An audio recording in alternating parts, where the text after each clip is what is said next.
ఆనందం చూడాలి, వాళ్ళ యొక్క మనసుల్లో ఒక దృఢ నిశ్చయం, వాళ్ళు వాళ్ళ కాళ్ళపైన నిలబడేటట్టు ఈరోజు వాళ్ళకు ఒక భరోసా ఇవ్వగలిగిన ముఖ్యమంత్రి నారా చంద్రబాబు నాయుడు గారు.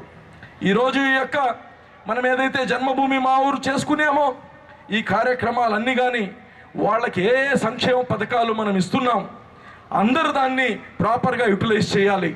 అందరు దాన్ని ఈరోజు మనం ఇస్తున్నాం. 200 నుంచి 1000 చేశాము. ఇవన్నీ కానీ ఫింగర్ ప్రింట్ తర్వాత బయోమెట్రిక్స్ని పెట్టే ఇస్తూ ఉన్నాం. ఇంత ముందు రోజుల్లాగా ఎక్కడ కానీ మధ్యవర్తులు బ్రోకర్లు ఉండి పేదవాళ్ళకు పోవాల్సిన ప్రతి రూపాయిని ఈరోజు వాళ్ళకే చెందేటట్టు చేస్తున్నాం. వాళ్ళ సొంత బిడ్డ కానీ తీసుకువెళ్ళలేడు ఆ యొక్క డబ్బుల్ని, ఆ యొక్క అవ్వాతాతలకే పోయేటట్టు చేస్తూ ఉన్నాం. ఎక్కడ కానీ పిల్ఫరేజ్ లేకుండా, ఎక్కడ కానీ మోసాలు లేకుండా, ఎక్కడ కానీ ప్రజల యొక్క పేద ప్రజల యొక్క ప్రతి రూపాయి కానీ వాళ్ళకే చెందేటట్టు చేస్తున్నారు ఈ యొక్క తెలుగుదేశం ప్రభుత్వం అని కానీ మీ అందరికీ తెలియజేస్తున్నా. నిజంగా ఈ యొక్క జన్మభూమి మా ఊరిలో చాలా చక్కగా జరిగాయి అన్ని దగ్గరలా. అదేవిధంగా నెల్లూరు నగరానికి తీసుకొస్తే 6000 మంది అర్జీలను ఇవ్వడం జరిగింది. ఆ 6000 అర్జీలు కానీ ముఖ్యంగా రేషన్ కార్డ్స్ కోసం, మళ్ళా పెన్షన్స్ కోసం, ఇల్లుల కోసం ఇవ్వడం జరిగింది. ఇవన్నీ కానీ ప్రతి ఒక్కరికి ఇవి ఇల్లులు ఇవ్వడం జరుగుతుంది.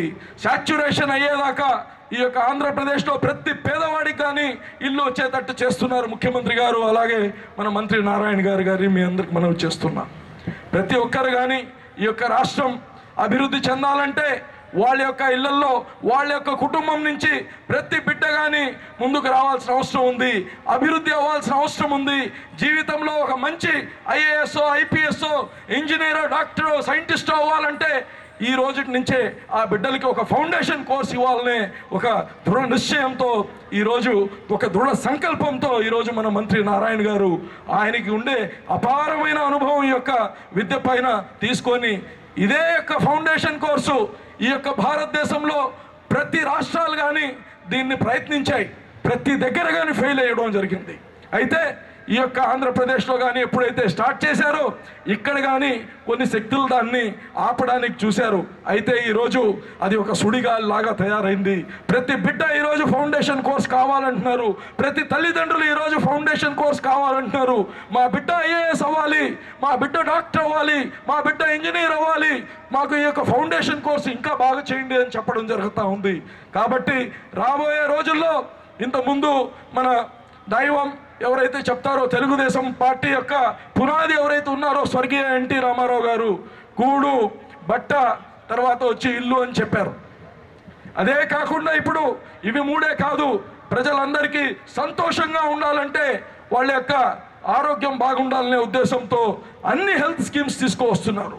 పేదవాళ్ళకి సహా ఈరోజు గవర్నమెంట్ హాస్పిటల్స్ చూస్తుంటే 62 రక్త పరీక్షలు ఉచితంగా ఇవ్వడం జరుగుతూ ఉంది. అదేవిధంగా తల్లి బిడ్డ ఎక్స్ప్రెస్ తీసుకొని వచ్చారు. ఇవన్నీ డబ్బులుండి చేయట్లేదు, ఇవన్నీ డబ్బులున్నా లేకపోయినా ప్రతి ఒక్క పేదవాడికి ఈ యొక్క సంక్షేమ ఫలాలు చెందాలని. అలాగనే ఇల్లులు కానీ కడతా ఉన్నాం. నెల్లూరు నగరంలో 10,080 ఇల్లులు కడతా ఉన్నాం. దాంట్లో 4,800 ఇల్లులు ఎవరికైతే స్థలం లేదో, ఎవరికైతే కనీసం ఇల్లు లేదో వాళ్ళందరి కోసం, పేదవాళ్ళు ఎవరైతే ఉన్నారో వాళ్ళందరి కోసం 4,800 ఇల్లులు ఇక్కడ వెంకటేశ్వరంలో యాష్ పాండ్లో కడతా ఉన్నారు. అదేవిధంగా 5,250 ఇల్లులు ఎవరికైతే స్థలం ఉందో దాంట్లో పూరిల్లున్నా, రేకులిల్లున్నా, పెంకులిల్లున్నా ఆ స్థలంలో మీరు కట్టుకోవడం కోసం 2.5 లక్షల రూపాయలు సబ్సిడీ ఇచ్చి 75,000 రూపాయలు బ్యాంక్ రుణం ఇప్పించి 25,000 రూపాయలు మీరు పెట్టుకుంటే ఆ 5,250 మందికి కానీ శాంక్షన్ చేసామని కానీ మీ అందరికి మనవి చేస్తున్నా. ఒకటి, ఈ యొక్క తెలుగుదేశం ప్రభుత్వం పేదల ప్రభుత్వం. పేదల కళ్ళల్లో సంతోషం చూడాలి. రాష్ట్ర అభివృద్ధి అంటే రోడ్లు, భవనాలే కాదు. ఈరోజు ప్రతి పేదవాడు సంతోషంగా ఉండాలని ఈ యొక్క ముఖ్యమంత్రి గారి ఆశ, కోరిక. అందుకోసమే ఏ పండగ వచ్చినా, అది సంక్రాంతి రానివ్వండి, అది రంజాన్ రానివ్వండి, అది క్రిస్మస్ రానివ్వండి, ప్రతి ఒక్క పేదవాడు కానీ పండగ చేసుకోవాలి.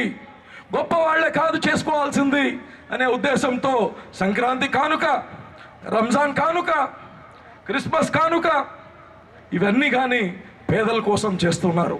మేము కోరేది ఒకటే, మీ అందరి యొక్క ఆశీర్వాదాలు, దీవెనలు మన ముఖ్యమంత్రి నారా చంద్రబాబు నాయుడు గారికి కలిగితే మీ అందరు కానీ వాళ్ళని పెద్ద మనసుతో దీవించి ఈ రాష్ట్రాన్ని ముందుకు వెళ్ళాలంటే, మన బిడ్డల భవిష్యత్తు బాగుండాలంటే ఇటువంటి నాయకుడు మనకు అవసరం.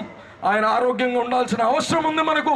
ఆయన ఇంకా మన కోసం కష్టపడాల్సిన అవసరం ఉంది. కాబట్టి మీ అందరినీ ఈ యొక్క మంచి కార్యక్రమాలను మీరు అందరూ పాల్గొనడం, అలాగే ఈ యొక్క సంక్రాంతి పండగ శుభాకాంక్షలు కానీ మీ అందరికీ తెలియజేస్తూ, ఈ యొక్క కార్యక్రమానికి వచ్చేసిన ప్రతి ఒక్కరికి పేరు పేరున నేను అభినందనలు తెలియజేసుకుంటున్నాను. జై హింద్. ధన్యవాదాలు.